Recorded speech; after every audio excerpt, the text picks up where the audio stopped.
রোজা শুধু না খাওয়া বা না পান করার নাম নয়, এর অর্থ হলো সংযম। এর কিছু নিয়ম আছে। কিছু কাজ করলে রোজা ভেঙে যায়, আবার কিছু কাজ করলে রোজার সোয়াব কমে যায় বা হালকা হয়ে যায়। রোজা ভেঙে যায় যেসব কাজ করলে: প্রথমত, ইচ্ছাকৃতভাবে খাওয়া বা পান করা।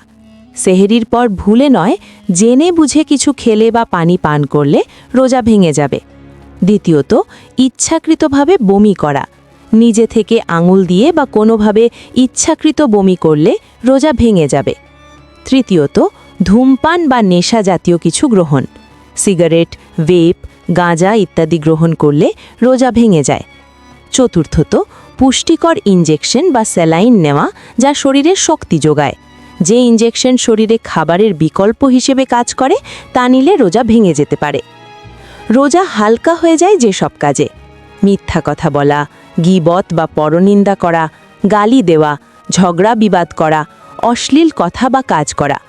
হাদিসে এসেছে, কেউ যদি মিথ্যা ও খারাপ কাজ না ছাড়ে, তবে তার শুধু না খেয়ে থাকা আল্লাহর কাছে গ্রহণযোগ্য নয়। আল্লাহ আমাদের সকলের রোজা কবুল করুক। আমিন। এরকম ইসলামিক ভিডিও আরও পেতে চ্যানেলটিকে এখনই সাবস্ক্রাইব করুন।